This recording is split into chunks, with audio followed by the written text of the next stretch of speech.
Hello and welcome to HorsePlayers Happy Hour. This is our playoffs. It's also our first of, I guess it's 4 direct qualifiers to the BCBC. We are going to be awarding this Breeders' Cup season. We are in the thick of it, people. And over the course of this next hour and a half, going to be going over a ton of the Breeders' Cup prep races this weekend. Not all, because that's how many there are. One show can't hold them, but are going to do our best to get to as many as we can.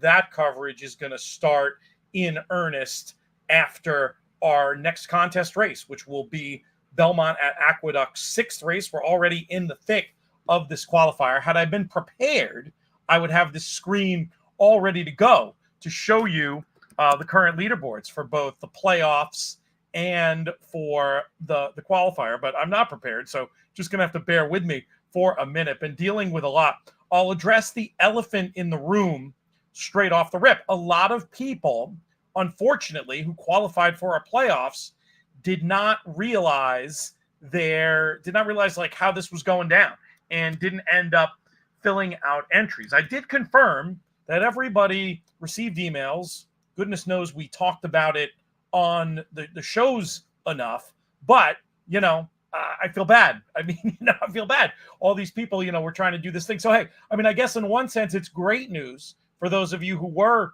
aware of the situation, and you have fewer people to beat to be in the top 40 instead of 84 entries or whatever it was going to be. I think we end up with 58 entries playing, which is, good, sort of a good news, bad news, the 25 no-shows. But I will say this, for those who are watching, I am going to use a different, first of all, we may tweak the tour point system entirely next year, because I just realized that the whole idea of getting in the playoffs via the tour, it just hasn't really worked the way I wanted it to. The points to qualify via the tour are too low, essentially. You just needed, I think the cutoff this year was 70 points to make it.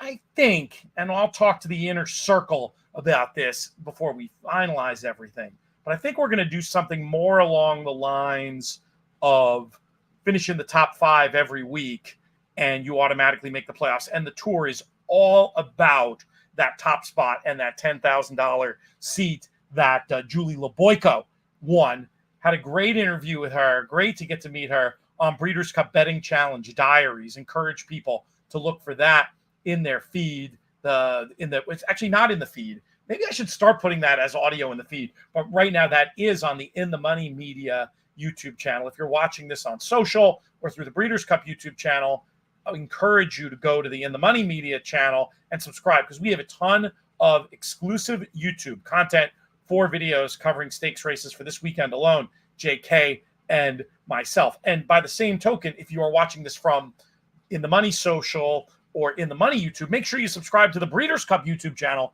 because we've got, first of all, their stuff is great anyway. And then we at ITM are going to once again be contributing a lot of what I think is pretty cool content for them. I'll give you a sneak peek if you're a HorsePlayers Happy Hour viewer. One thing that we're going to do is have my favorite, I think I did my top favorite Del Mar Breeders' Cup memories, along with my top 5 tacos a stone's throw from Del Mar. And that taco list is going to start fights, because there's so many different ways to go. And I'm sure I left off some people's favorites. But one thing I did to limit it was make sure we weren't talking San Diego. We're just talking in the area right around Del Mar. I'm happy with what we came up with. That video is going to be a ton of fun. And then also, JK and I will be doing, I think we'll probably record it next week. Maybe it drops in 2 weeks. We're going to do all, because of back-to-back Breeders' Cups at Del Mar, I want to do all back-to-back Breeders' Cup winners ranked. So, what is it, 20 horses? It's at least that. So we're gonna have a lot of fun putting that together for you. That one will not be on the ITM channel, at least not at first. Maybe we'll be able to put it up on delay. But Breeders' Cup YouTube channel, you want to subscribe to it. So here's my idea for how to fix these communication issues for next year. I think what I'm going to try to start doing is have someone on my team, forget, the HorsePlayers team has a lot going on, running contests every day. Someone on my team will reach out when each contest is done, like contest is Thursday. That by that Monday, congratulations to the top finishers. You have now qualified for these playoffs. They're going to happen on this date because that'll be predetermined. And this is key because this confused the heck out of a lot of people. There was no separate link for the contest to join. They just appear in your entries. So I think we need to underline that message. So we'll tell people that when they qualify. Then when the final field is set, maybe I'll send out an email to all 80, or it might be more next year, depending on how we do this with the playoffs. Send an email to everybody, several days before, give props to the whole field, and then we'll hit them back the morning of. And in each of these communications, we're going to point out these are already populated to your email. And because it's coming from me, I'll even say, look, if you have questions, reach out to me. Now, we did have a few sharp players who had questions, weren't sure. Mark Henderson comes to mind, reach out to me directly, and I was able to give him a steer. I should have known if somebody like him hadn't figured it out intuitively that there would be others. Anyway, what's done is done. All we can do is do what's better for the future. I don't think it was really unfair. I think I'm going to be honest. I think it was, if you were paying attention, I don't think it was that hard to figure out, but obviously that many people missing out means our processes can be better. The whole point here is to have fun and not make people have to do too much extra homework, etc. We will endeavor to do better in the future because that's just how we roll. Good stuff. So lots of comments already that I'm seeing. Share a couple leaderboards, and then we're going to have a couple of guests. The guest waiting in the waiting room doesn't even know this, but a little later in the show, after the 7th at Belmont at Aqueduct, we're going to bring in a guest from Daily Racing Form, who are proud partners with the Breeders' Cup this year. Gino Bucola will be joining us to tell us what's coming up from DRF in terms of their special Breeders' Cup coverage. Of course, we have our special Breeders' Cup coverage as well through our In the Money Plus service. This weekend, in fact, we're doing a free preview of In the Money Plus. So all you have to do is sign up for the free email, inthemoneypodcast.com/email, and you're going to get a ton of extra stuff this week, including trip notes for one of the prep races, which is a new thing we're doing. We're going to be doing, for the big Breeders' Cup package, horse-by-horse notes for all of the Breeders' Cup races. We're going to tease that a little bit. I've got a horse-by-horse for the Miss Grillo on Sunday coming up. You can see what that's all about. You'll get notes from all the shows, including this one, so you don't have to write down what we're saying. You get a chance to then see our picks graded out as A's and B's, and there's so much more. Eric DeCoster's Keeneland Journal, that's something coming up. Oh, betting strategy, we're going to have pieces about that. There's so much good stuff coming for the Breeders' Cup coverage. Check out a little small sampling of it this weekend in themoneypodcast.com/email. And then, if you so desire, for the price of 1 month, just $20, you'll have an opportunity to get all of our Keeneland extra coverage as well as that special Breeders' Cup package, which we heartily encourage you to do. So which is up on screen here? I think this is for the qualifier. Yeah, that looks like the qualifier. So I'll read you through what's going on in here. Very happy that we got enough entries. I was reminded by Michael Domable that one of these years we did this. The first week we actually didn't fill. We were a little underwater, as they say. In other words, we were guaranteeing more of a prize than the money we brought in. This time we did pretty well. 81 entries. That means one BCBC seat. And then several people get meaningful breakage as well. So a lot to play for here, with 3 races left to go in the contest at Belmont at Aqueduct. Joe Kramer right now in pole position. He's got the forerunner. It's 6-1 in this upcoming race at Belmont at the Big A. Cameron Radis, George Shute, who I've had the pleasure of meeting many times, Terrence Frank, Stefan Gravia. We'll just give the first 5 for that contest. Obviously, really all about the winner with that $10,000 BCBC seat on the line. Now, here is the aforementioned playoff contest. Familiar name in Matt Miller on the leaderboard here. I can't tell if he actually made picks this week or if there's some sort of randomness or pattern going on. I'm going to guess these are quick picks from Matt. They're doing well so far. He's also on that forerunner here. 3 races to play. But remember, this one, you got to be in the top 40 to advance. And with 25 no-shows, I mean, look, 18 people are still going to, or 18 entries are still going to get unlucky. But I'm not going to bother to read all of them. I will do all 40 at the end, or I'll make the co-host do it. But I'll just scan through here and we'll see lots of familiar names, including Mark Henderson, who we talked about before. Chris Couples will name check because he's been so active in the comments. Paul Weiser does such a great job getting value for money in contest play. Justin Christine will be part of that Trip Notes team we mentioned. Michael Dommel will be aforementioned in there as well. I mean, I could name check everybody, really. Jackson Muniz, good to see him on the board looking to advance. With all the ties, it's actually at this point a little hard to know exactly where this cut line is, but all to play for everybody with, I think it's 58 entries. Yeah, see, look at this is my secret shame here. All these X's, people who didn't get their entries in. Oh, well, you only live twice. We will endeavor to do better, like I said. Okay, with that said, we've got 3 minutes to this 6th race at Belmont at the Big A, and we're going to bring in a man to give us an opinion on it. You're going to be hearing a lot from him throughout the course of this now hour and 20 minutes we're going to be on these airwaves. He's been doing an incredible job covering the harness side for us for years, and he's been super active throughout 2024, taking In the Money Plus into a new level, helping out on the contest jockey front, and often helping me out in this chair, metaphorically, for the In the Money Players podcast. He's Mikey P. Mike Probosi. What's going on, buddy? Wow, HorsePlayer Happy Hour. Geez, I went from Players Pod to now HorsePlayer Happy Hour. I'm really like this. I think I've come to the pinnacle of ITM now. I'm here. No JK, Mikey P. right here. That's right. Well, you can put that on your resume. Who has done work for clients, including Breeders' Cup now, because these are on our airwaves, but I really think of this as a Breeders' Cup show, and as brands in racing go, they certainly don't get any bigger than Breeders' Cup. You're going to be a big part of our Breeders' Cup coverage moving forward. We'll get to that, but right now, let's give the people a winner at Belmont at the Big A as they are approaching the gate for this 6th race. I'll start off with a more vague and general question for you. Did you have a strong opinion in here? I wouldn't say a strong opinion. I mean, these maiden claiming type races, I think, are difficult, especially 7 furlong maiden claiming races. You get horses that are dropping in, the drop from maiden special to maiden claiming is the biggest drop in racing. And no matter, I think, whatever track you're racing at, and you have some maiden special weight droppers in here. I'm going to take one of those droppers. It's the two, the Chad Brown Waja.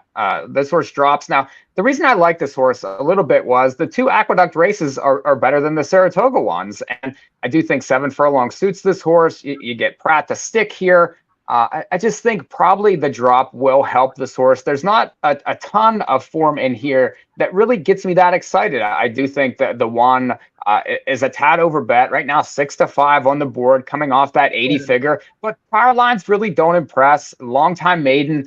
So this horse, I do think on the drop for Chad has a big chance, and you're getting 4.5 to 1. So I think that's a fair price on this horse. I like that call a lot. I mean, this horse 3rd off the bench.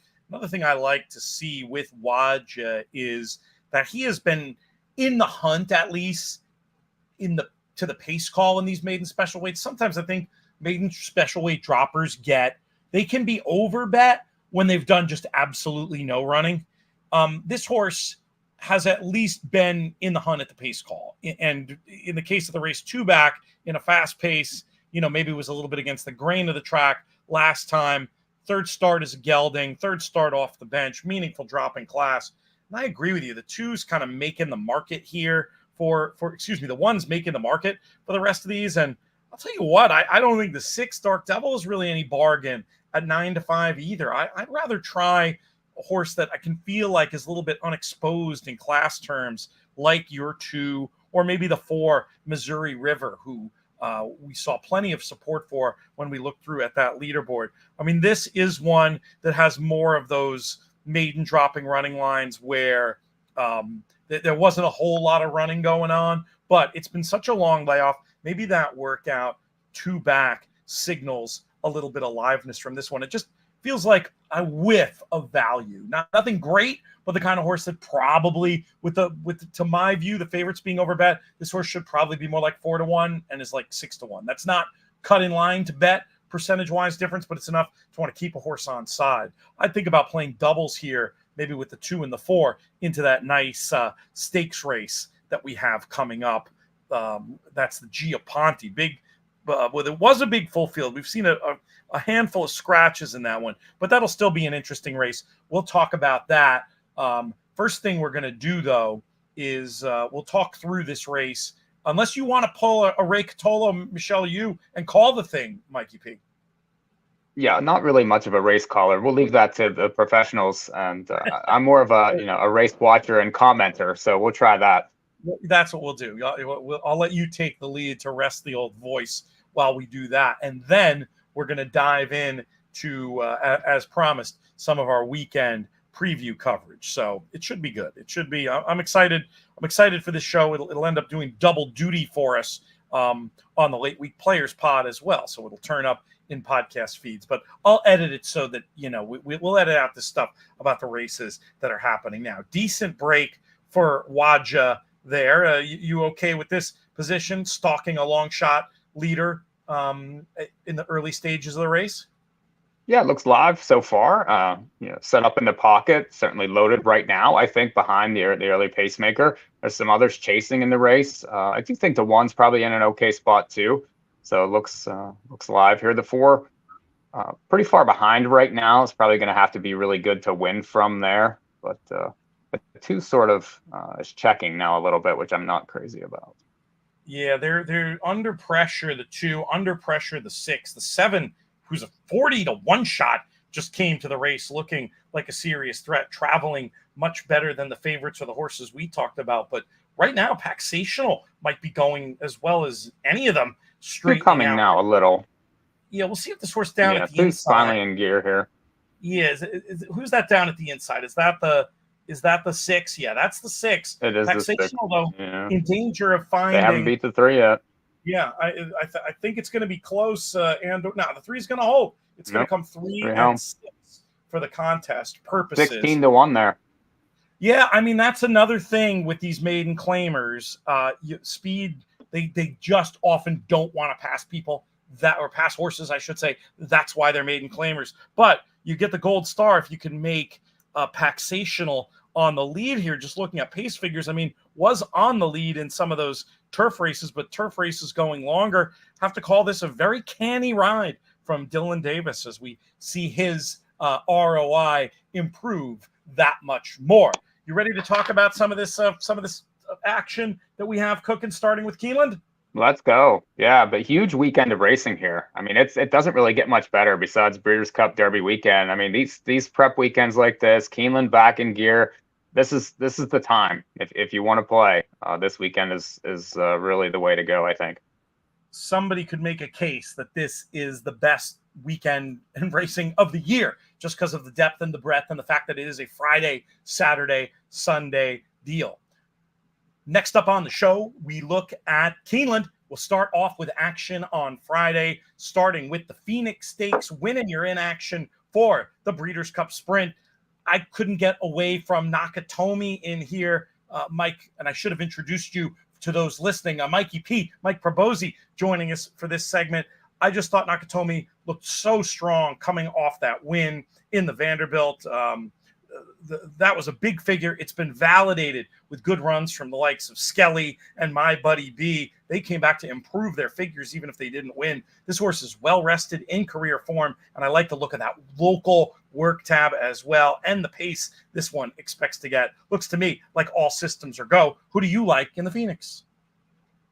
Well, I do think we do have to remember that these are preps for the Breeders' Cup, and Nakatomi was favored in this race last year and ended up second. Maybe it was a little too far back, lost the Hoist of Gold in that spot. I'm going to try Comedy Town just on the come here. I like the horse's 3 dirt races, 3 straight wins. Now, all at Gulfstream versus lesser horses, but this race didn't come up that tough. This horse has shown, that he should be close enough to the pace. 6-year-old finally maybe has got what he's wanted. I mean, has been on synthetic, has bounced around in claimers. He needs to class up, but I will try him. I'd be curious to get the price because I do think Nakatomi is probably 3 to 5 in this race. Oof, at 3 to 5, that would be too short for me. I'll say that right now. With so many options this weekend, though, the good news is you could look in another direction. Any others you wanted to name or number check before we move on from the Phoenix?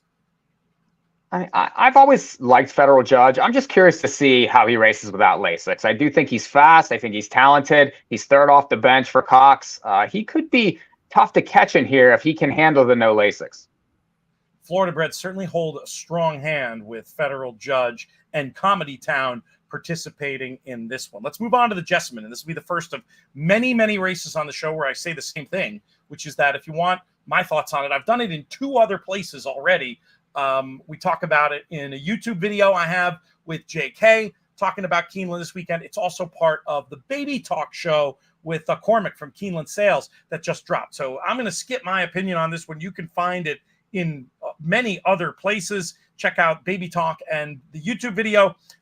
While you're over at YouTube, please do us a favor and subscribe so you don't miss any of our YouTube exclusive content. Mike, though, we'll give you the word, and I'll chime in if I have anything to piggyback. But who's your selection in the Jessamine? Do like a little bit of a price here, the 8 Mayday Ready. I really like this horse. First time out August 4th at Saratoga, was able to win a nose, a 25-1, and was just able to hang on in there. Well, shipped to Kentucky Downs off that win and was able to win one of those big pot turf races there, going a mile.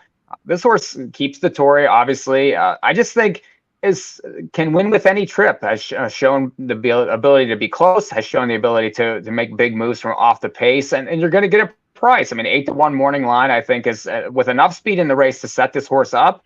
I do like this horse right back. Now, alternatives, maybe the 6, Destino d'Oro, 3-1 morning line. Pratt, Cox, obvious off that really nice win from off the pace there back on August 31st at Kentucky Downs, but has to step up here. So I think it's those 2 in this race, but it's so wide open. Indeed. Cormac and I have a few other thoughts, but that certainly makes sense. I like that shout on Mayday Ready, who was Mayday Ready entered in the Miss Grillo last week and then not this week. So that's kind of interesting that maybe they had this race in mind all along. We seem to have lost Mike there for a second, so we'll wait for him to pick back up, and then we'll continue. And we will continue with one more race from Keeneland on Saturday. Grade 1, Alcibiades, 2-year-old fillies. Race, as I've joked in many other forums, responsible for one of the most infamous pronunciations in the Money podcast history. If you know, you know. But I, again, give my thoughts in multiple other places on this one, so Mike will bring you in for the winner of the Alcibiades, not to be confused with the Alcibiades. I like Quiet Side in this race. I really love that debut. And then the Spinaway, I just think maybe was a really tough race, and I thought had a tough trip in that spot. Got picked off late by Immersive, but I thought that she did most of the work in that Spinaway. This horse has ultra talent, 2 big figures so far, and the stretch out I don't think will be an issue for this one. So I do like that one best, but I could see Quick Kick also for Tom Amoss. Just a really nice race there on September 1st. I was able to sit off the pace and really finish while stretching out. The extra distance here I think will suit. I like the tractability. There's just a lot to like, I do think, with Quick Kick here, especially in the hands of Amoss. I like that. I thought this horse was a little professional there that time on September 1st at Saratoga. So I do think that with the increase, she should be set up nicely here. So Quick Kick and Quiet Side for me there. I'm hoping Quick Kick is more than the 4-1 of the morning line. I think so much support is going to go to the 7 and the 8. Cormac and I had a little interesting, friendly disagreement about Quiet Side, who, spoiler alert, was my top pick. He was just a little worried on the blood and on the way she shaped in the race last time about her ability to stretch out. I'm just hoping she'll be seeing a better effect if she can just carve out more even fractions as opposed to making that sort of inefficient early middle move. I'm not willing to give up on her ability to get the mile in a 16th. Obviously, you agree, Mike, from the fact that you picked her, but any particular thoughts on her ability to see out this trip? I mean, she's out of Malibu Moon there. I mean, she's got APND. Now, I realize that she's sprint bred on the bottom side, but had the 11 post last time there, and I didn't like the trip. Was wide most of the way. I thought made an early move into the race. It was a sloppy track. I mean, there was things that went against her in there. So I do think that she's possible here with a better trip and just on her talent alone. And a lot of times with these 2-year-olds, that the talent can carry them, especially at Keeneland, short stretch, mile and a 16th. I mean, this horse could definitely get the jump on some of these other ones, and if she does, she's going to be really difficult to beat. Let's move on to Saturday. It's the TCA fillies and mares going 6 furlongs on the dirt. Potential key key trial, as it were, for the Breeders' Cup filly and mare sprint. And there's one in here that I think looks like a leading contender for that race potentially, though obviously Ways and Means may have something to say about who the leading contender is. But I really like number 3, Bright Work. To me, just looks like one who took her game to a whole new level last time in the Prioress. It's great to see them make such a big jump up between seasons, in her case, between 2 and 3. Sometimes they just keep improving. Very, very interested in this horse. And one of these videos we're going to have coming up, speaking of Ways and Means, we're going to have a bunch of much earlier than usual preview content for free, in addition to all the plus stuff we've been talking about on the In the Money media channel. One of them is going to be horses we're excited to see at the Breeders' Cup. I have a feeling Ways and Means might end up on that list. But let's see what Brightwork does. She puts on a show. She might be my top one heading into that. It's such a fun time of year when we're getting to not just handicap these races, but also look for clues for the big ones. But for now, let's focus on this TCA, Mikey P. Who do you like? Agreed very much on Brightwork. Really never looked a loser there in the Prioress, and has a win over this racetrack. She's just a brilliant sprinter, and I think the comeback was very encouraging. She has to be able to improve here. I don't really think that this race is all that difficult. It didn't come up as tough as it has in prior years, so she looks very difficult to beat. Now, she's going to be a short price, but I do think you could single her in many multis there on Saturday. This is one I really wouldn't mind standing alone with, whereas Nakatomi, if odds on, might give me a little bit of pause, look for other places. I do agree. Brightwork looks one like you could build a big type of a play around. Let's go to the very next race, the First Lady Grade 1 action for these fillies and mares on the turf, going a mile, and we've got some interesting European participation in this one in the form of Tarawa, who Rob Dove, one of the top 10 pro punters in the UK today, had running to about a 97 last time. That doesn't give her some huge edge in this spot, but I really like her. Dermot Weld doesn't ship over often, but when he does, as with Tarnawa, I talked about this race in the video with JK, and I somehow was talking about Dermot Weld and Breeders' Cup, and somehow didn't forget Tarnawa, but the word didn't come out of my mouth. We know what he's capable of. We know he's good at finding ones when he does ship over. We're going to win all sorts of USA races, including a dirt classic back in the day, but that's a subject for another podcast. Anyway, I thought Tarawa had the credentials to do really well in here, and I thought it would be a backable price potentially. Very, very interested to see how she gets on. Do you like her? Do you like the home team against her in this year's First Lady? I do like her. I like when Weld ships over with horses, and I've always been a huge fan of his. He used to come, during the Arlington Million Carnival and would send horses over, and they would all be live. And, his obvious Breeders' Cup success, when he ships to Keeneland, he comes, ready to roll. And this horse has faced the boys, over in Ireland several times and has raced very well. So this is a good spot, I think, for this one. Draws well, should be able to maybe sit back and, make a move, to outkick a lot of them. But you have to deal with the Chads in here. And you got Gina Romanica, obviously loves this racetrack, won this race last year. Is set up again, I think, off a pretty nice race last time when just unable to catch one of the other Chads. So you never know which Chad's going to show up, but I do like her over this race course. I do think that she fits here more than any of the others. And then I think Walkathon's worth a use in Maltese. 10-1 morning line, Ian Wilkes, 3 straight wins, just keeps getting better. And, that Kentucky Downs win was really nice.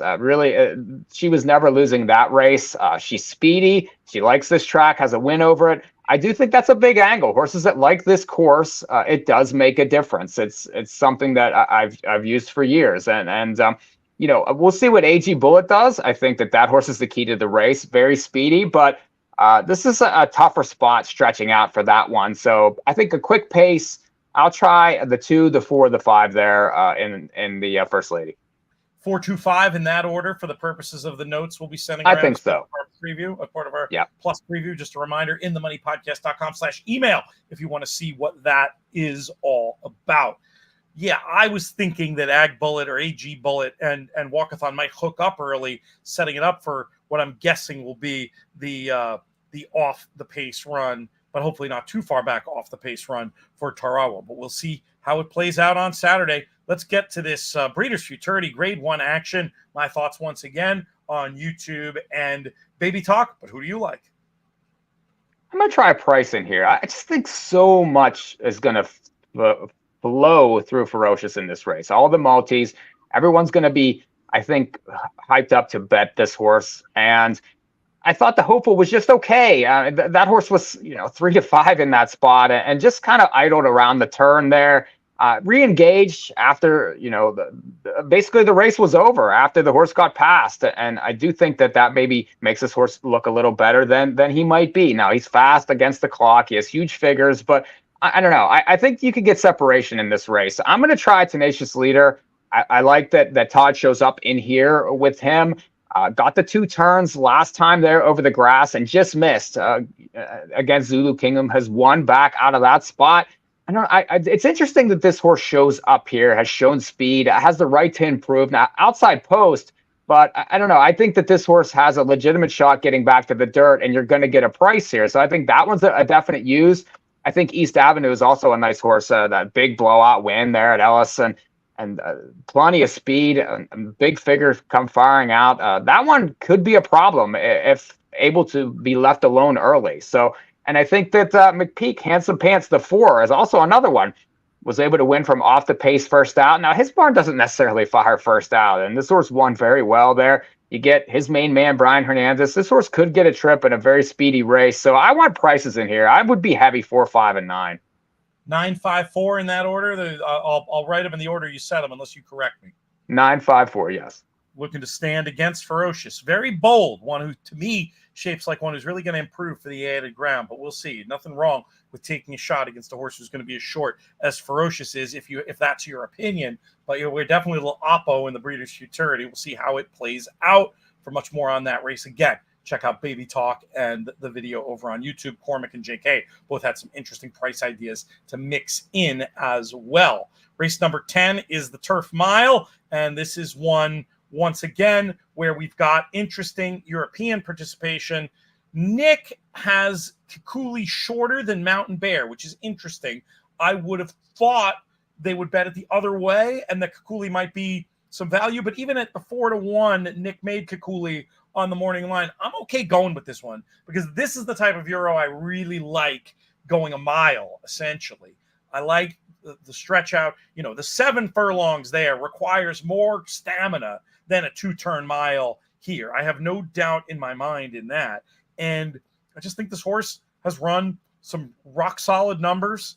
And I think coming out of a sprint race over there, even a stamina testing one, should be in a really good spot in a race that just doesn't have a ton of speed. My issue with Mountain Bear, who I would want on some tickets as a backup at least, but horses often slow away, often needs a pace to develop to do the best running, and I'm just not quite sure where that pace is coming from in this year's Turf Mile. So I do like those. I'm also very curious what they do with More Than Looks.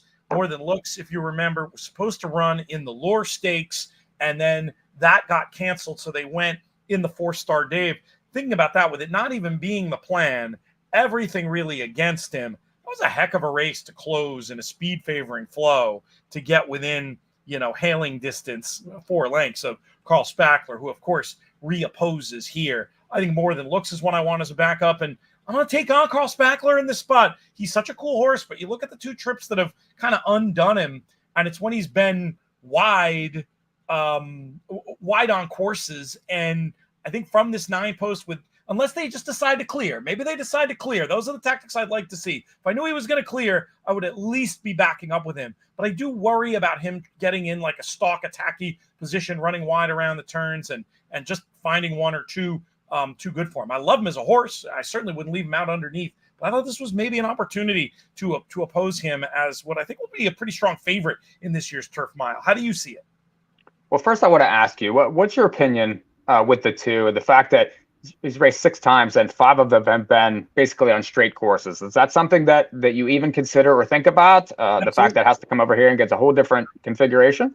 Yes, if it's depending on what type of horse it is. So watching the tape of Kikuli, this looks like a handy type. It's not some big galloping behemoth who I'm anticipating having trouble running around turns. To be able to have the speed to do what he's done over there and to be like a handy, balanced sort, I'm guessing turns are going to be no problem for him. But it is absolutely something you have to look at. You know, you'll see horses who have tried left-handed and don't like it, and they're usually bad bets in America. I much prefer a horse that's had success at York or Leopardstown, and we know can make that left-handed bend. But going this mile specifically, these 7 furlong straight types, they'll often handle it. And I used to be a little reflexively opposed to them because they didn't have the course success. But I think in my mind anyway, I've identified a certain type that will handle it. Kukuli is that type for me. I think Kukuli has to class up a little in here. Has faced a lot of straight 3-year-old stakes, whereas the one has faced older in its last 3, and certainly I think has classier lines.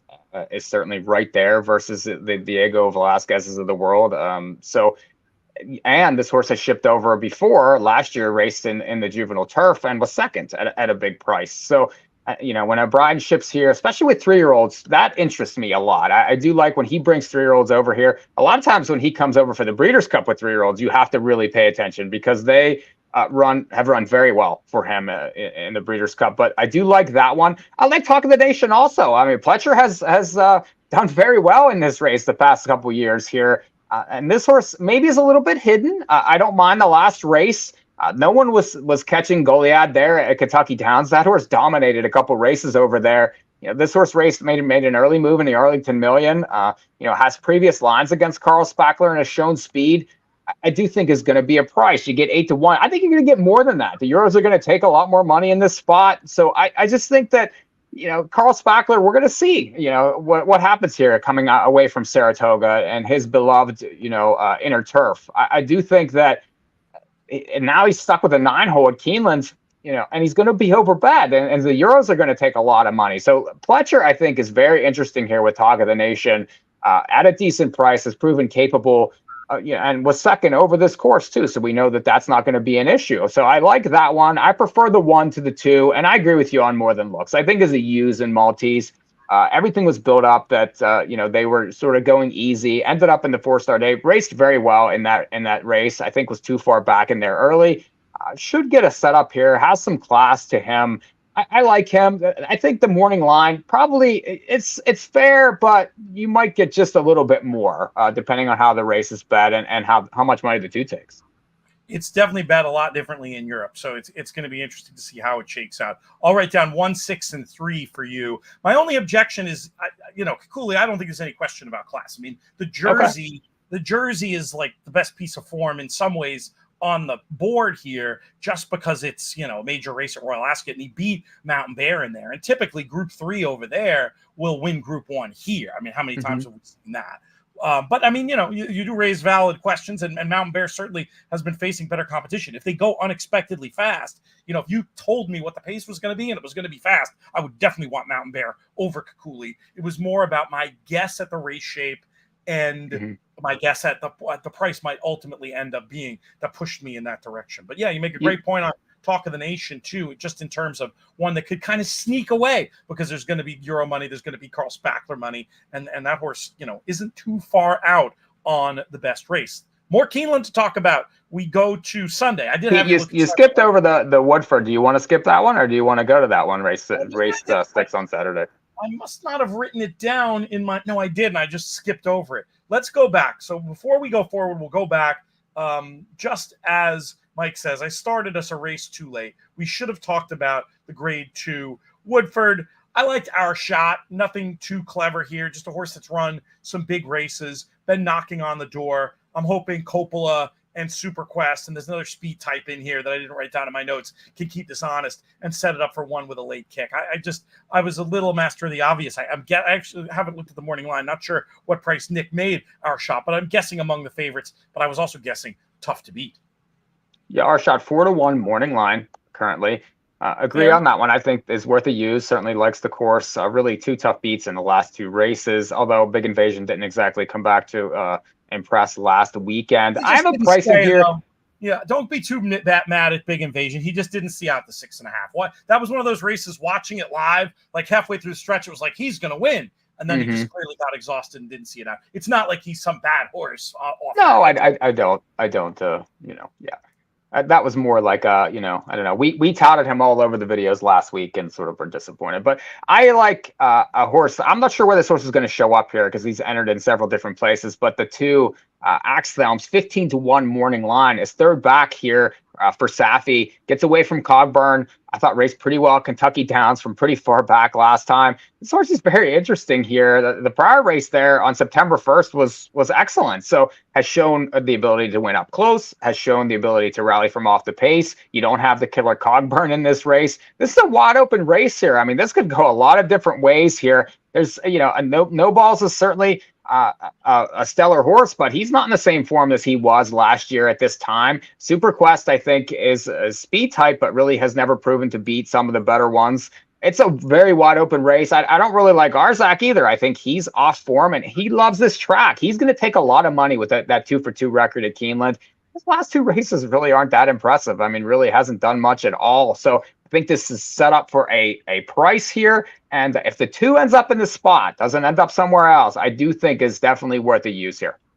Let's go fairly quickly through Sunday, but I do think we have time to talk about these at least in short order, especially because a couple of these races I already talked about on another show, on various other shows. So let's go right to race number 8 at Keeneland, which is the Indian Summer Stakes. Did you have a selection in this one? So I guess it depends where Chasing Liberty shows up, right? I mean, that one's another one that's entered in New York and is entered here. If the horse is entered here, I do think we'll take money, especially coming off the Kentucky Downs second place finish where, was interfered with in the stretch and ended up being put up there for Rob Atras. So that one definitely plays well in here. I think Dream Away plays well also for Wesley Ward. Nice big win there at Monmouth last time. Speedy, big figure. Should be, I think, in front here. A typical Wesley Ward at Keeneland. Catch me if you can. So I was on those two in this race. Spoiler alert, we're very similar if folks want to go find my analysis. So speaking of my analysis of races, attheraces.com is going to have horse-by-horse write-ups for me, one for each day, Friday, Saturday, Sunday, and I'm sure we'll end up linking to some of those in the notes. The Spinster, I can do it in one word, Mike. Idiomatic. Who do you like? I could do it in one word, and it's Candied. Nice. Hoping that let's hear it. Yeah, I do like this one. 3-year-old shipping here, just missed a power squeeze there in the Alabama. I thought raced really well in that spot. This horse is knocking at the door, chasing Torpedo Anna, chasing some of the best in the division. Was able to win here last year in the Alcibiades. So the racetrack's no issue. I think the distance is no issue, and Idiomatic's going to be 2-5 in the race. So if you're going to take a shot here, I do think that that's the one to take a shot with. Idiomatic this year really isn't the same. Now, she's been up against it. She's had tough trips. She's been roughed up. There's, not the same level of horse in this race. She's supposed to win. She galloped in this race last year, and she might again, but I'll take a shot with Candied. Let's go to the Bourbon. I'm going to have a horse-by-horse write-up of this one, so you can check that out in either our email stuff or over at attheraces.com. But give us this one, and then we'll get to this race at the Big A. I like the 4 Giacoso. I think this one's obvious. Really, I thought raced very well in the Iroquois against Jonathan's Way. I really liked that race there. The prior turf line at Ellis there on August 5th, this horse galloped in that race. I think turf is much better for this horse. You get an inside post. It's going to take some beating. I just think it's faster than these. We will be back right after this. Actually, we're not going anywhere. I just did that for the audio version. Mike, did you have a horse you wanted to talk about in this Gioponte Stakes really fast? Oh yeah, Gioponte Stakes here. I like this race actually. I'm curious to see the ride here on the 9 Donegal Momentum. Currently set 9-2 right now. Comes off a nice win on the turf at Saratoga there, and had some trouble in that race, and still was game to the wire there. Pretty nice figure. I just think the horse needs to be forwardly placed in here from this post, but you're getting some value.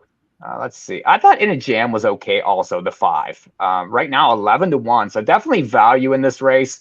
Faced horse like Trickery, back at Colonial in the Secretariat, raced pretty well in there.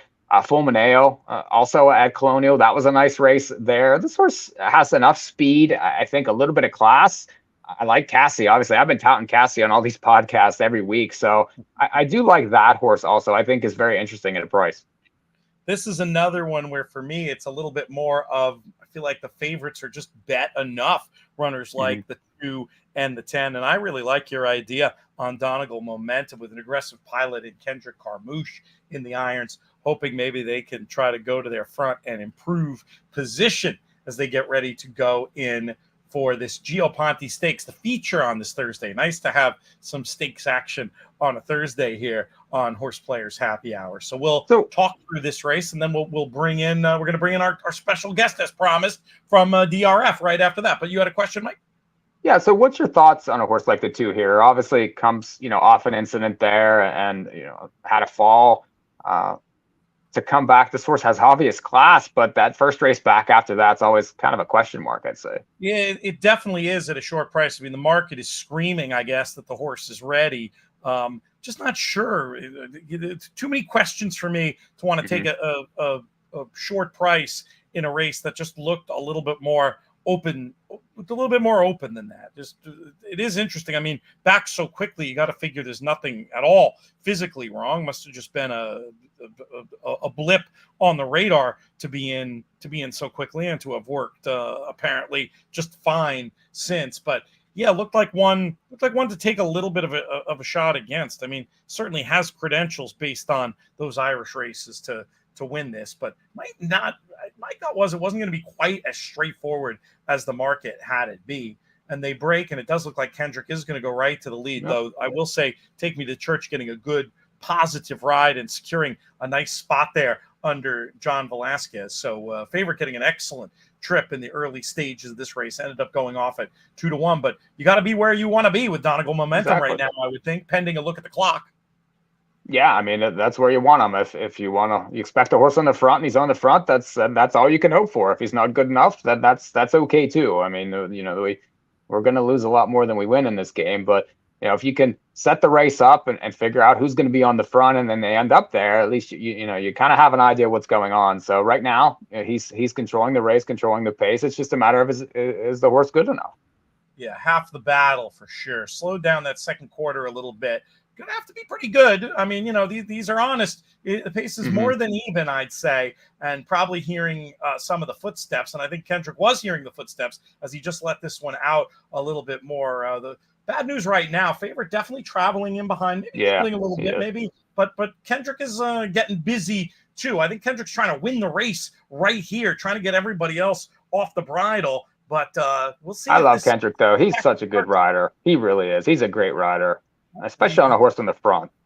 He definitely gave this horse the best chance to win, whether or not somebody else gets there. And it looks like they're not. No, there's nobody getting there. Love that ride. Very aggressive. That's a great way to do it. You see them sometimes get in the position where Kendrick was in and then just like really wrap up and grab. And they're essentially ceding the tactical advantage. He did the opposite. When he was at, when they got to him, when it was right when I said, he's hearing the footsteps, to get away then, that's what you want to do. I think it's a less stressful trip for the horse, and it was a nice run. And the 10 galloped out very well. I would have a note that the 10 was against the flow there, and probably one who made up some ground from a long way back. That'd be a horse that I feel like under other circumstances. Yeah, I mean, I really like the way the 10 finishes up here. Presumably, it's just an even pace. It's not like it was some crawl. The 10 was hideously against the flow, but definitely a little bit against the flow here. All right, we've got a lot more races to handicap, but before we get to those, we're going to bring in our special guest who comes to us courtesy of the Daily Racing Forum. He's Gino Bucola. Gino, what's up, buddy? We don't have audio from you, my friend. Gino muted himself. I was going to say, it's like I've never done one of these before. I was going to say, I remember my first beer, right? Seriously. Hey, Mike, that was a fantastic call right there. Perfect. And now I don't feel as bad that I didn't come with a pick, because I couldn't have given you anything that was going to be better than what Mike just gave you. So beautiful. Gino, I have to say, big fan. I mean, been watching you for a long time, many years on TVG. So huge fan. Really, this is a lot of fun to be here with you. Oh man, thanks so much. And like, I'm a fan of yours now after you just gave me a $10, I'm giving out winners. A $10 and change winner. So beautiful stuff. And Pete, always happy to talk with you, man. Like this weekend is awesome. I know we're getting excited for the Breeders' Cup, which is coming up next month, but Wow. I mean, this weekend, just in the next few days, I think on Saturday alone, there are 16 graded stakes races just on Saturday between 4 major tracks of Keeneland, Belmont, and Aqueduct, Woodbine, and Santa Anita. 18 stakes overall between them. And from Friday to Sunday, 20 Breeders' Cup win and you're in races. Amazing. It's going to be so much fun. Yeah, we're going to have a lot of it covered for you on the airwaves, including the French stuff. I always look forward to talking to our friend Michael Adolphson. He'll be giving us his view on what's going on in Paris. But Gino, if I were to ask you, we're not going to go over all of those races, but we are doing a scary amount of them on this show. But I won't get you involved in that nonsense. I do want to ask you though, if there was one, I won't necessarily hold your feet to the fire for a pick, though you're welcome to give one. But if there's one race that's happening in this upcoming plethora of races that you're looking forward to, what would it be? I'll give you 2 prices back-to-back at Keeneland. Horses to throw in your all-stakes pick 5s on Saturday. They're going to come in back-to-back. Races 6 through 10, all graded stakes races. Awesome all-stakes pick 5. Keeneland, we're going to go race number 7. It's the Filly and Mare Sprint race. It's the TCA. And some of the top tier sprinters for the Fillies and Mares, we don't have a Vava in there. Society's not in there. Sweet Azteca's running on the West Coast. I actually think it's a really good spot for the number 7, Red Carpet Ready, who's going to come back from the turf back to the dirt. 6 furlongs feels perfect for a horse who has some speed, can sit off the pace a little bit. I think drawn well to the outside. She's not the top tier Filly and Mare sprinter, so this spot should be very good for her. I think she could offer us very nice value at anything in like above 5-1 range. Daughter of Oscar Performance has been very good, very much of a trier, and one that I've always liked and rooted for. So I like that idea. Who are you going to tire? I got one bust up long shot for you in the next race. A horse that we all know very well, deep closer in race number 8, the number 1, Fluffy Socks. This horse just doesn't get very many opportunities to get pace because just a deep closer in these route races on the grass, we all see it. We're all pulling our hair out all the time because they go so slow early on, and a lot of the closers never really have a chance. I actually think cutting back to a mile will give her a little bit more, give a little more pace to run at. So I think she could have a little bit more finish here. We kind of dismiss her because you look through her past performance running lines, she ends up losing a lot of the times to horses that have a lot more tactical speed. I think in this race, they could be going pretty quick early on. Totally respect Gina Romantica, but I think a big long shot that could come running with a little bit of muddied up form, Fluffy Socks at 20-1.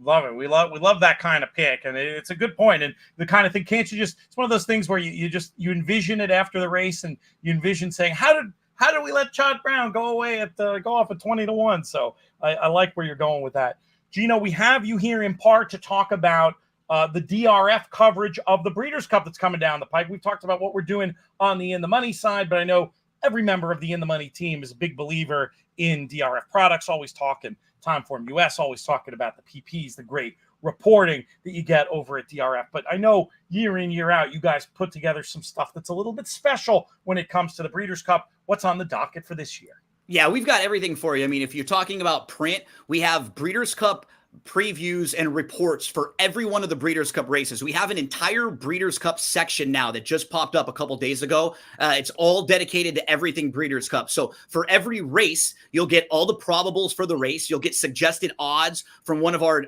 awesome, talented DRF analysts. And then you'll also get news and notes for that race all in one section. That's what's so great. So for every race, if you want to look at the Filly and Mare Sprint, you click on that section. All of the articles, all of the relevant news, all of the race recaps for races that were relevant to the Filly and Mare Sprint, they're all in one place for you. That's awesome. If you want to go to YouTube and check out the videos, our guy Dan Illman, he is the man. He has everything taken care of for you on the Daily Racing Form YouTube, race previews, recaps, everything heading into the Breeders' Cup. And then our pre-packages just came out. You can purchase them now. And why do you purchase them now, Pete? So that way you can save a bunch of money. We give you deals if you purchase them early. You can save up to 40% now. If you purchase it the week of the Breeders' Cup, you'll get a lot of the same stuff, but you'll have to pay way more. So one of the things, we all know when we're going to be playing the races. You know you're going to be playing these races at the Breeders' Cup. Just put a little bit to the side right now. Go ahead, save yourself some money. You'll have 40% back to play the races on Breeders' Cup instead of spending a little bit extra on the products. Gino, really appreciate you. DRF.com is the place to go. We're going to visit with you again before the Breeders' Cup, but we'll let you off easy today with the quick cameo. We'll get you back for a longer visit soon. Appreciate you, my brother. Anytime. You and I are going to talk a lot of wrestling soon. And Mike, great job again on that one. Everyone out there, have a fantastic rest of your Thursday. Looking forward to seeing you soon. Thanks, buddy. Great energy. That was fun. A nice little burst there. Yeah, that's terrific stuff. Yeah, we've been a fan for a long time as well, and it's great to get a chance to work with him in this capacity with this little triangular partnership we have going with Breeders' Cup and our friends over at Daily Racing Form.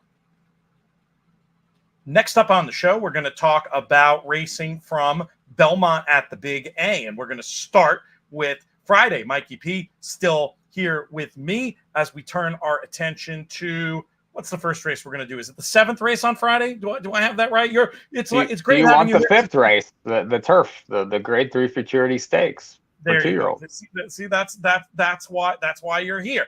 And the reason I didn't have it written down in my notes is because I already talked about it on Baby Talk. So I'm just sending it straight to you. Who do you like in the Futurity? Not very creative here. Under Whose Radar, I do believe, has a ton of talent. Now, sort of went sideways there at Kentucky Downs in that juvenile sprint stakes and, faced Chasing Liberty in there. I don't think Chasing Liberty was ever going by, but it's hard to say. The fact that Under Whose Radar was sort of all over the racetrack there, ended up disqualified. I know because I needed Under Whose Radar in that race. I did get taken down. We'll see where Chasing Liberty shows up. I do think that that's another one that's very solid in this race. This is a nice race, but I just think Under Whose Radar looms very large in this spot. I'm not crazy about Mentee either. I know that on some other shows, you'll get some Mentee talk. This horse probably has to prove it, especially after that 5 furlong race. That was a huge figure there, but since really hasn't come back quite as well and was, lost a 5-length lead in that race there on June 15th. So that one has to prove it to me. Yeah, I'm kind of with you there. Let's move, though, right to, because we've got so much to do, the race number 7, the Grade 3 Weigh Fillies and Mares going 1 mile and 3/8. I have it down to 2 I was going to try to play around with in here. We'll start with number 1. Surprisingly, largely unproven going this far. But I did think the 12 furlong effort was a little bit better than the bare form suggested, just given what the pace situation was in there. I was thinking surprisingly could be able to dictate terms either on the front end or from that inside draw, get a good positive trip, saving ground. But the other one I thought was interesting was the 8-star Fortress course and distance winner. And this horse has just been maybe a little bit over her head in the Grade 1, Grade 2 level. I think it's a real drop down to this particular Grade 3. And I thought might be able to get a good mid-pack type trip. I like a closer who's just not going to have that much work to do. I think she'll be positioned ahead of McCulloch. McCulloch, I just think, certainly goes with a chance, but is a horse that I just think might be overbet in this spot where I'm not sure she's going to get the pace scenario she necessarily wants. I was going to try to lock it up 1-8 and lean a little bit against McCulloch. Are you with or opposed the favorite in this spot, and who do you like? Definitely opposed to the favorite, like prices, like your Star Fortress in here. If you look back to that race at Churchill on November the 23rd, that was a massive race. It was 104 buyer, 1 by 10 lengths over that goofy Churchill turf course. Was maybe thought of as really something that could be something very special after that race. Now, really hasn't worked out quite, as that race did. But if you look back, there's other lines to think about. Look back to the May 3rd line over this racetrack and just missed going 1 mile and 3/8. I really like that line. And then, ran into Full Count Felicia. Well, we know what happened on Woodmine Mile Day with that one and that front end style. Really no chance in that spot. I like getting back here. I like the distance. And your 8-1 morning line now probably will take a little money in here. But I do think that one is a definite use. And then I'll try the 4 also, Immensitude. Now, this horse, this is Mott. I thought raced pretty well last time at Kentucky Downs from off the pace in a race where on a day whenever the front end was, I think, the place to be. So this horse needs to class up in here, but I think you have the right connections. 3rd off the layoff, you get the increase in distance. There's a lot to like, and it's 12-1 morning line here in a race. So I think it's very wide open. It could be very interestingly paced, especially with the 6 Idea Generation and coming off the Rabbit win there on August 31st at Saratoga. Let's move to Saturday, and we'll go right to race number 5, the Jockey Club Derby Grade 3 action going 1 mile and 3/8. My supposition in here, and we'll see how it turns out, is that maybe is the bloom just enough off the Appleby Rose that we can actually get a decent price in this spot on number 7, Legend of Time. Got caught moving a little bit early into the fast fractions last time. The other 2 up in the pace, granted long shots, ended up last and second to last. Ended up that day a perfect setup for today's rival, Carson's Run. And I thought the race before that for Legend of Time was a bit of a flow move up as well, stuck behind the pace in a slow-paced race where the top two galloped around in order. So a double flow move up in either direction that could get the right setup here. Never run this far, but should not be an issue on the bloodlines. I'm not going to ignore Carson's Run. Obvious alternative, having just beaten the top pick and then having run well at Kentucky Downs. We know this horse gets the distance and will be among the best closers. I was just thinking it could be a little bit better of a situation for Legend of Time, but mainly I'm 7-3 in here. What numbers will be on your tickets? Big Carson's Run fan in this race. I just think is greatly improved. That Monmouth race was very telling, and then showed up in that Saratoga Derby and was able to run down Legend of Time and really had no business winning that race, but still dug in to win late. Then showed up in the Nashville Derby and lost to a Perfect Trip winner who was very well meant in that spot, and I thought was pretty far back on a track that was difficult to close on. I just think that this horse is really getting a lot better. Shows up here and doesn't really have to. I don't think this is that tough a race, honestly. I really like him in here. I've never been a huge deterministic fan, so came and won the Virginia Derby, but just that's a really slow figure. If I were to have a horse out of that race, maybe the one, Desvio. I thought that horse raced very well on the comeback there at Colonial in the Virginia Derby. Maybe had to wait a little bit late. This one could improve. 15-1 morning line probably would use for some verticals. Okay, interesting. Certainly wanted a price to spice things up there. 3-1 for Mikey P. As we'll go to the very next race, the Belmont Turf Sprint. Grade 3 action going 6 furlongs on the turf. Mike, we'll keep it with you. So I think the 9-0 better looms very large in here. They raced at Colonial there in the Dahas on September 7th against a motion horse, Izzy Bungu Bungu, who was a South African shipper that is pointing towards the Breeders' Cup. This horse raced very well and just missed catching that horse late. That's a very fast horse. This horse has lots of back lines, too, to look back to. Perfectly drawn. Really just, I think it has a class edge over most of these. Now, I like the one we talked about when we looked at the Keeneland race.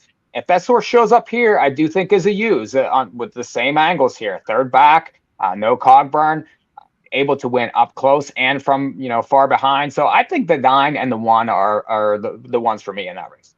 I'm with you on nothing better. This horse is just a neck and a nose from going for the 5-peat in this spot. I love the consistency. I love that he makes his own trip in good form. Should get a really nice trip, if not on the lead, then maybe getting a toe into the race from the 7, Determined Kingdom. That's the way the time form pace projector has, but I just don't see it being a bad trip for nothing better. And between that and that class edge that you refer to, the 1 for me. I may mess around a little bit as a backup with number 8, Allegon. Could get a very similar trip to last time. This horse handles the 6. Nothing better handles the 6. That's another angle I really like at both at this Aqueduct 6 furlong distances. It can be a little stamina testing for a lot of turf sprinters, but I think the 9 and the 8 make a lot of sense, and I definitely respect your idea on Axthelm as well, a horse that's shown the kind of stamina for this type of test. May throw that one in a combo or two. I did race 7, the Frizette, in other formats. Who do you like? Well, I mean, you have to make a decision on sense of parole, right? The 8 horse, 3-5 morning line here. David Haragona doesn't really throw that around very much. And coming off that just smashing win there at Saratoga on August the 23rd with a 94 buyer. And, horses have come back to win out of that spot. Now, if you don't think that she can win, then the race becomes incredibly wide open with a lot of different ways you can go. I do like her. I think she's going to be very difficult to beat. But a horse I like for a price is the 10, Iconomama. Now, this is Flint Stites. He's a Penn National trainer. He doesn't exactly ship around very much with horses. The fact that he shipped to Saratoga and Churchill with this one is intriguing to me. And I like that race in the Pocahontas. This horse raced very well from a difficult spot, showed a couple different moves there, ended up third at 30-1. This horse will probably be 30-1 in this race again, maybe even more, especially if the 8 takes massive money. So I'm interested, maybe not on the win end, but I do think the 10, Iconomama, has a chance to at least hit the exact and maybe the try.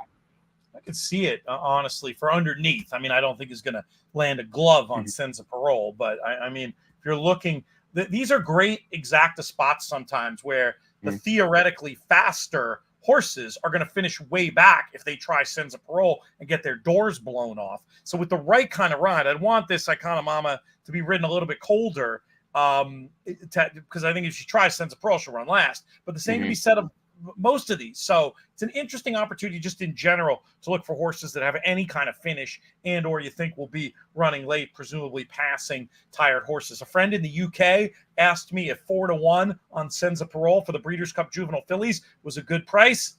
I told them take all you can eat. What do you think of that? You like that? I think that's a good price. That would be. I mean, it's always dangerous betting futures and betting things early, but of course, she's you're never going to get 4-1 on the day.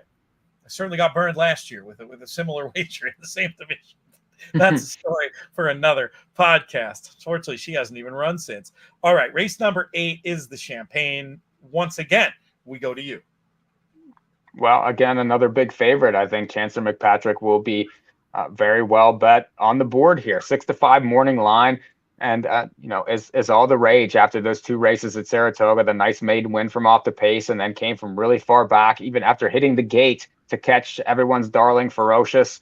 Incentive Pay, I think, is a nice horse too. So, but draws, the 10 post here. It's interesting, I think, that Chad keeps this horse around 1 turn. And I do think that horse is suited for that, configuration. You saw in the 7 furlong race, was able to sit and really make that really big late run. If you're going to take prices here, I'm looking at the 2 Todd horses. Now, Tip Top Thomas, the 7-2 morning line, nice speed win, was game to the wire there on August 24th. Probably is going to get the jump here and, going a mile. Maybe, the Chancellor McPatrick, can't quite catch this one. I think the 5 Uncaged, the other Todd in here, raced pretty well in the slop there on August the 3rd. So, and that horse is very well bred to stretch out also. Curlin coming out of the Pioneer, the now mare. So the pedigree's there. The Pletcher factor is there. So if you're going to take shots against a Chancer in here, I do think the Pletchers are the way to go. How would you want your picks listed, though? I feel like you're sitting on the fence a little here on me. Are you a little? I would 2, 5, 10. I would try to beat the Chancer in this race. Just the outside post, all the money flowing through him has to come. Deep closers like that are not good bets. Not for me anyway. So now his talent is immense, obviously, but we're doing something new here, further distance. And a lot of the multis flow through him. So these are the horses I like to take shots against. Good stuff, Mike. We'll take a very quick break and be right back with some chat about racing at Santa Anita.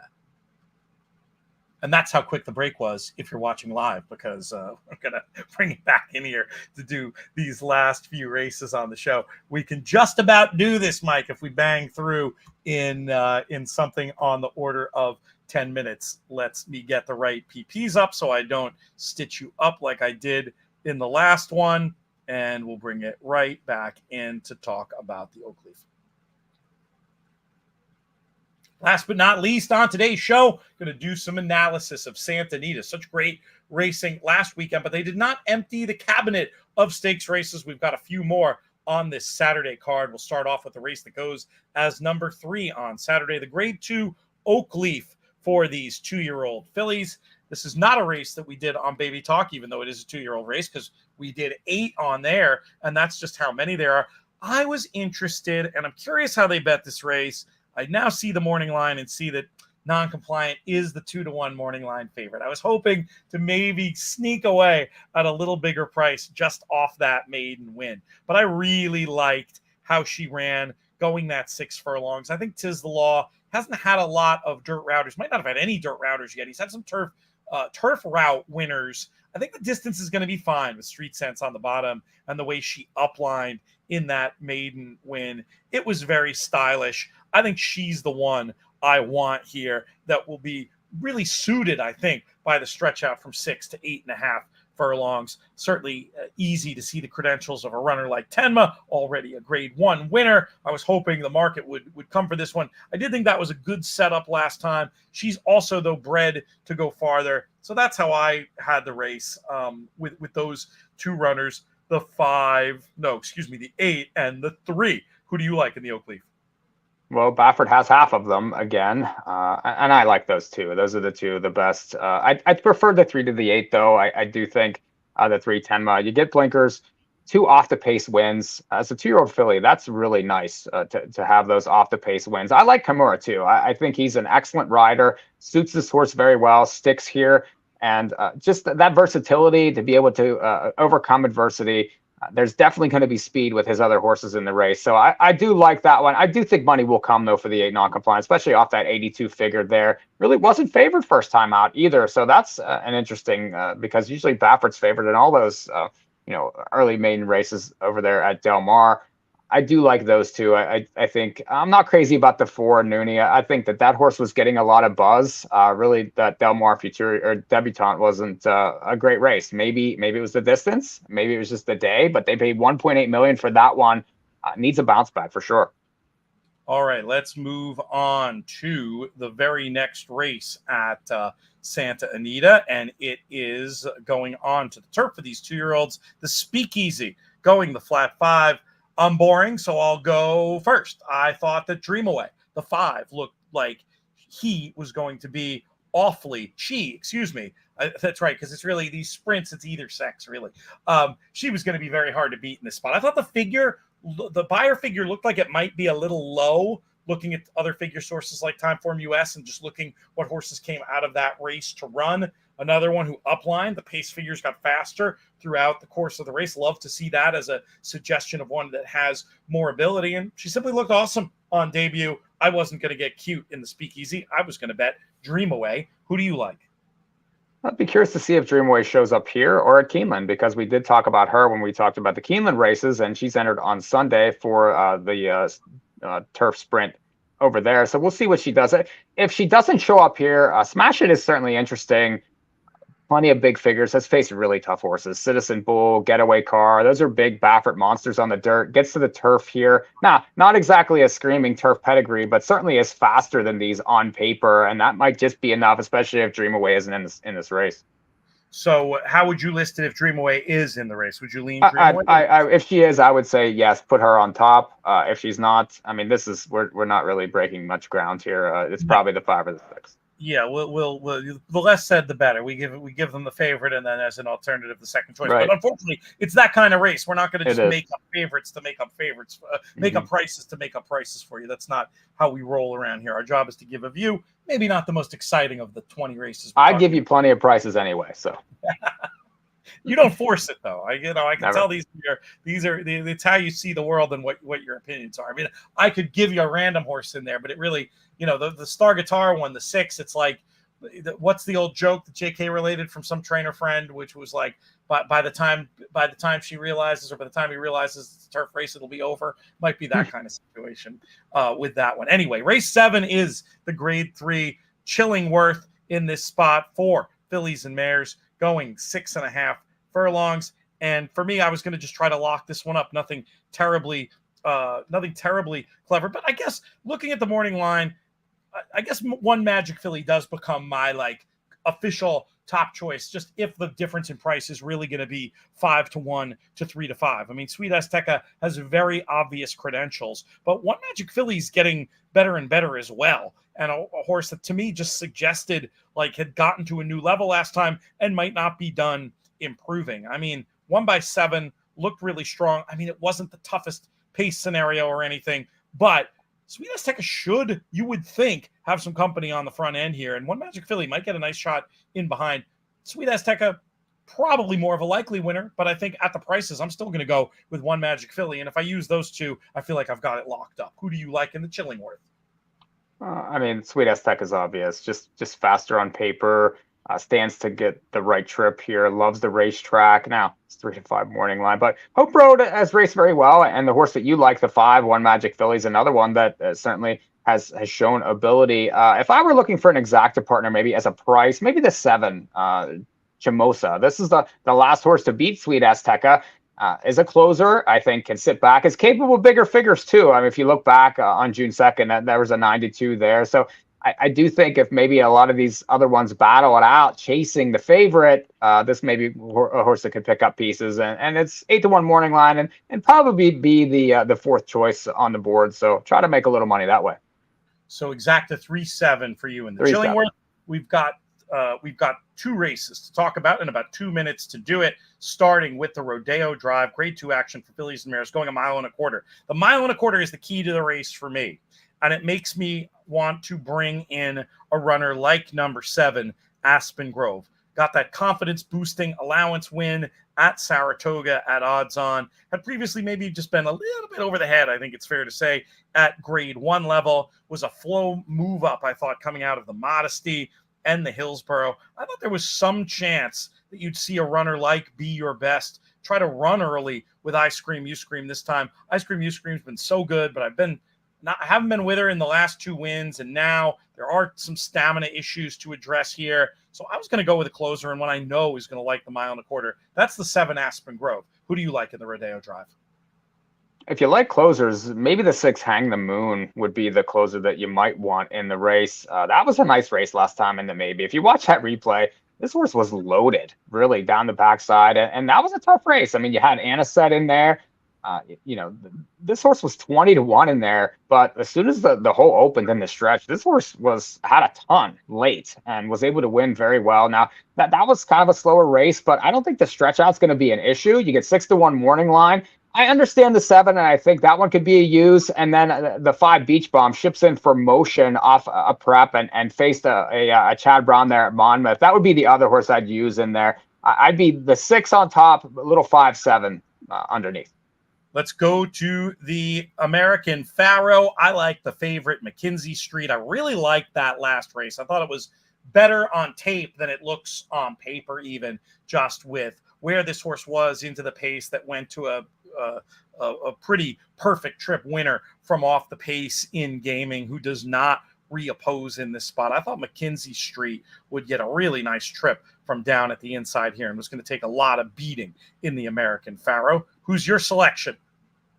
I'm going to try Citizen Bull. I just think that the trip last time was a little weird. Was wide, looked great around the turn. This horse was bet to favoritism in a very tough race. I like the stretch out. I like that Garcia gets back on here.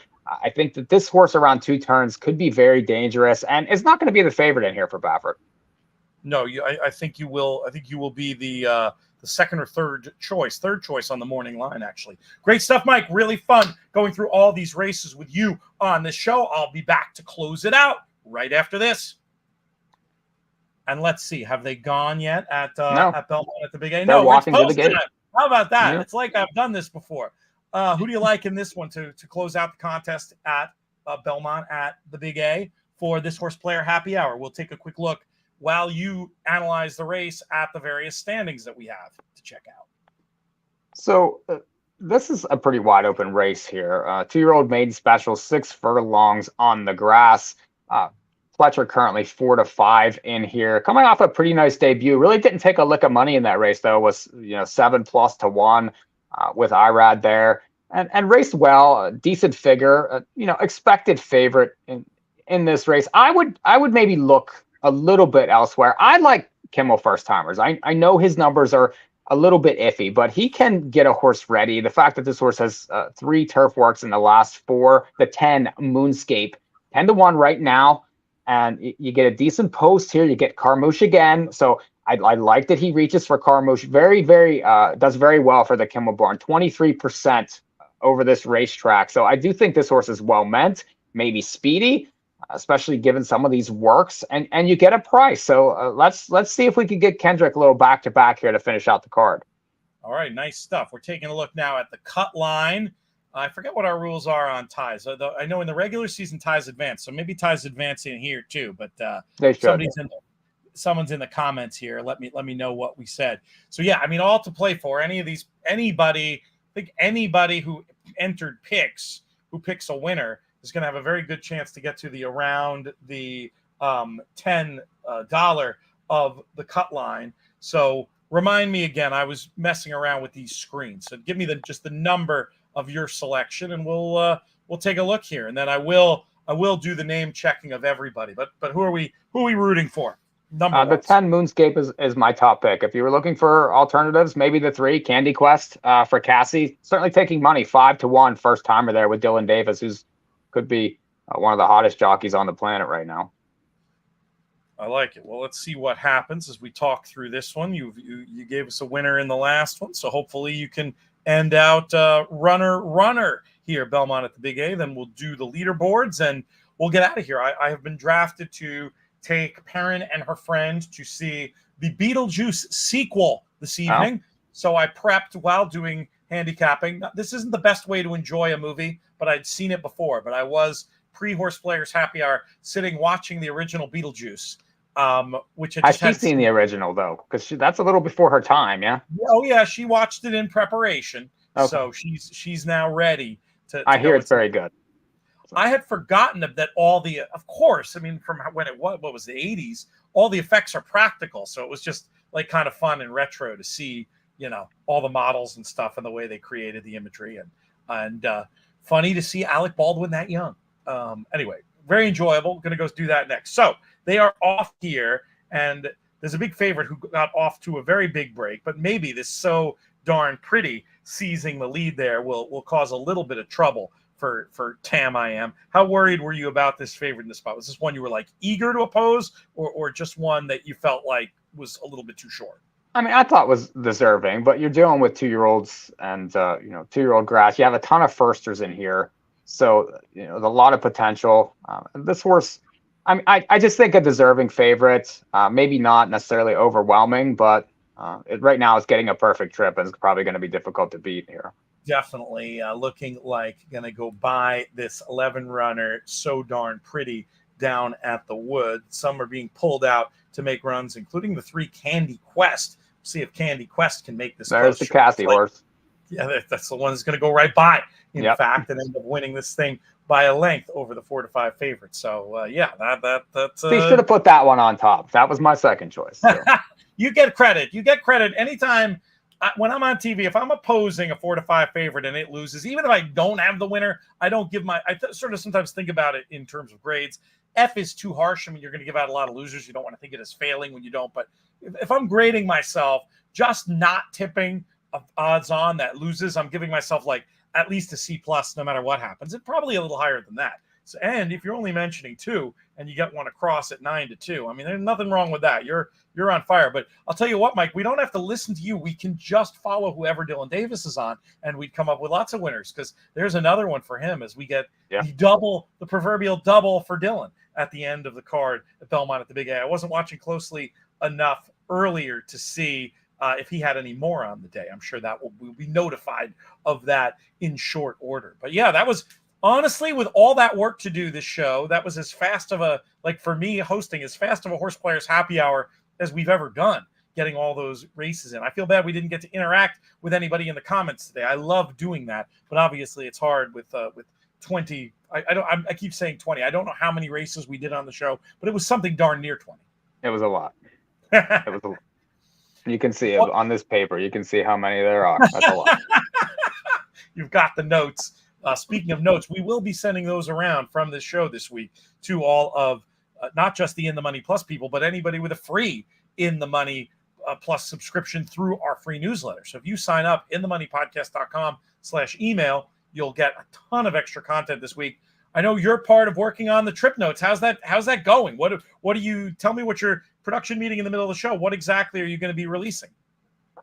Well, I do think for this weekend, In the Money Plus preview, we're going to start with the Classic because the preps are done. So a lot of the Breeders' Cup Classic preps, lots of buzz this week, given some of the activity from the Japanese contingent. Oh, yeah. But we're going to be looking at the when you're in preps there for the Classic. Justin Christine, he is does excellent work, and he's done great work for the Derby. If you're not familiar, go back and look at his stuff for the Derby and some of the stuff that we did. Especially if you're a Plus subscriber, and I'm sure that people are familiar. He does a lot of the Weekend Plus pods with me. He's an excellent horse player, really, is able to break down races, break down trips very well. So very valuable information headed to the Breeders' Cup there with these Breeders' Cup when you're in prep race trips that we're going to have for you. I can't remember. Are those still available? Do we have to do anything to make the trip stuff from the Derby available, or was that on the I can't remember if it was on the regular website or on the Plus side, but if it was on the Plus side, that's a good idea to release some of that stuff, just like a sample anyway. Yeah, some of the old stuff, he did the Derby and the Oaks, and I believe he did the other Triple Crown races also, so we can certainly make that available. Yeah, let's remind me if it's not on the site already. That's something I think Tyler can have accessible pretty easily, so folks can get an idea. But of course, you can also just look at the Win and You're In trip notes for the Classic from this week. Any idea when that's going out? I would expect sometime, probably midday Saturday. We'll probably get that out.